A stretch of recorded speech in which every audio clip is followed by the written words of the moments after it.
ಏನ್ರಿ ಮೀಡಿಯಾ, ನಮ್ಮ ರಮ್ಯಾ ಮೇಡಮ್ ಅವ್ರಿಗೆ ಸಿಕ್ಕಾಪಟ್ಟೆ ಪ್ರಚಾರ ಕೊಡ್ತಾ ಇದ್ದೀರಿ ಅಲ್ರಿ. ನಿಜ, ನೀವು ಪ್ರಚಾರ ಕೊಡೋದ್ರಲ್ಲಿ ಏನೂ ತಪ್ಪಿಲ್ಲ. ಅವರೊಬ್ಬರು ಸೆಲೆಬ್ರಿಟಿ ಇದ್ದಾರೆ, ಅವರನ್ನು ಅವಮಾನಕರವಾಗಿ ಕಮೆಂಟ್ಗಳು ಮಾಡಿರುವಂಥದ್ದು ಏನು ನಡೆದಿದೆ ಘಟನೆ, ಅದಕ್ಕೆ ನಾವು ವಿಷಾದ ವ್ಯಕ್ತಪಡಿಸ್ತೀವಿ.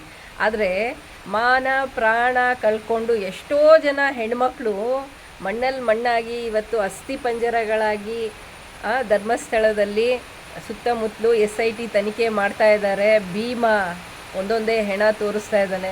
ಅಲ್ಲಿಗೂ ಸ್ವಲ್ಪ ನಿಮ್ಮ ಕ್ಯಾಮ್ರಾಮ್ಯಾನ್ ಜೊತೆಗೆ ನಿಮ್ಮ ಆ್ಯಂಕರ್ನ ಕಳಿಸ್ಕೊಟ್ರೆ ನಿಜವಾಗ್ಲೂ ತುಂಬ ಉಪಕಾರ ಆಗತ್ತೆ ಕಣ್ರಿ. ದೇಶದಲ್ಲಿ ಮಾಡೋಕ್ಕೆ ಸಿಕ್ಕಾಪಟ್ಟೆ ಕೆಲಸಗಳಿವೆ.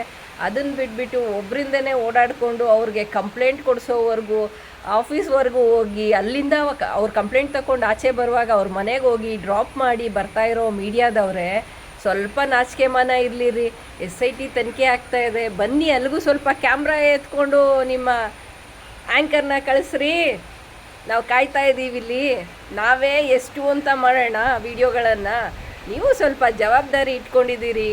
ಸಂವಿಧಾನದ 4ನೇ ಅಂಗ ಅಂತ ಕರೆಸ್ಕೊಂಡ್ಬಿಟ್ಟಿದ್ದೀರಿ. ಬನ್ನಿರಿ, ಕ್ಯಾಮ್ರಾ ಎತ್ಕೊಂಡು ಮೈಕ್ ಎತ್ಕೊಂಡು ಬನ್ನಿರಿ, ದಯವಿಟ್ಟು ಬನ್ನಿರಿ. ಇಲ್ಲ ನಾವೇ ಆ್ಯಂಕರ್ಗಳಾಗ್ಬಿಡ್ತೀವೋ ಏನೋ ಗೊತ್ತಿಲ್ಲ. ಸ್ವಲ್ಪ ಇವತ್ತು ಚೆನ್ನಾಗೂ ರೆಡಿಯಾಗಿದ್ದೀನಿ ಅನಿಸುತ್ತೆ. ಸೊ ದಯವಿಟ್ಟು ಈ ವಿಡಿಯೋನ ಮೀಡಿಯಾದವ್ರಿಗೆ ತಲುಪೋವರೆಗೂ ಶೇರ್ ಮಾಡಿ ಸ್ನೇಹಿತರೆ. Thank you for watching this video. Please share the video.